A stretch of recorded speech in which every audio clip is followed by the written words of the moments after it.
Hello friends, कैसे हो आप सब। आज हम एक्सप्लेन करेंगे वन पीस के एपिसोड 1134 को। लास्ट एपिसोड में कुमा को ड्रैगन ने बताया था कि वेगापंक बोनी को ठीक कर सकता है, तो वो बोनी को लेकर वहां चला गया। वीडियो को आगे देखने से पहले चैनल को सब्सक्राइब जरूर करें। एपिसोड के स्टार्ट में हम किजारू को एग हेड की तरफ जाते हुए एक शिप पर देखते हैं। वो अंदर आकर वेगापंक से कहता है तुम्हारी सब बातें सुन ली गई हैं। वो सेंट सैटर्न को कॉल करता है।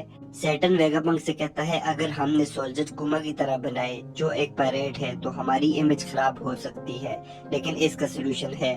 पहले कुमा एक वारलॉर्ड बनेगा और कुमा की बॉडी को भी मॉडिफाई किया जाएगा, लेकिन कुमा रेवोल्यूशनरी आर्मी में रह चुका है, इसके लिए उसके दिमाग को बंद करके फ्री विल खत्म करना होगी।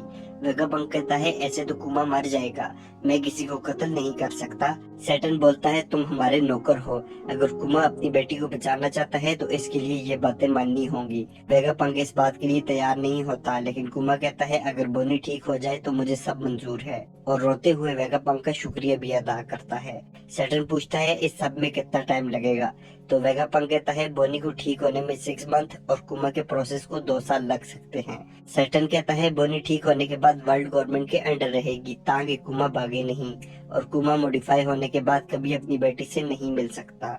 कुमा कहता है लेकिन बोनी को इसका कभी पता नहीं चलना चाहिए और वो सोर्बे किंगडम में रहेगी। सैटर्न उसकी बात मान लेता है। कुमा बोनी के पास जाता है और कहता है हम दोनों 6 मंथ तक यहीं रहेंगे, और वो ये सुनकर बहुत ज्यादा खुश होती है। बोनी का इलाज शुरू होता है और कुमा पर भी एक्सपेरिमेंट स्टार्ट हो जाते हैं, जो कुमा के लिए काफी दर्द भरे होते हैं। वेगापंक कुमा और बोनी को साथ देखकर बहुत खुश होता है। एक दिन बोनी को भूख लगी होती है तो वो सब पिज्जा पार्टी करते हैं, और सब उसके बाद कुमा और बोनी को देखकर निका डांस भी करते हैं। 6 मंथ के बाद वेगापंक बोनी से कहता है अब तुम्हारी बीमारी खत्म हो गई है और 1 साल के बाद तुम बिल्कुल ठीक हो जाओगी।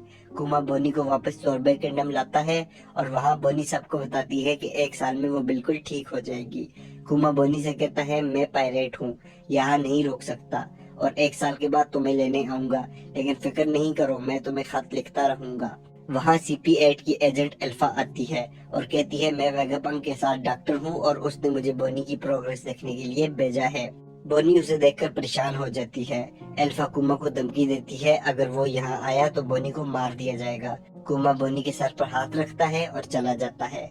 कुमा के वारलॉर्ड बनने की न्यूज सब पायरेट्स को मिलती है। ड्रैगन और साबू ये सुनकर काफी परेशान होते हैं। कुमा ईस्ट ब्लू पहुंचता है जहां उसे न्यू ऑर्डर मिला होता है, और इसके साथ एपिसोड खत्म हो जाती है। आपको ये एपिसोड कैसी लगी हमें कमेंट करके जरूर बताएं। Thanks for watching, please subscribe.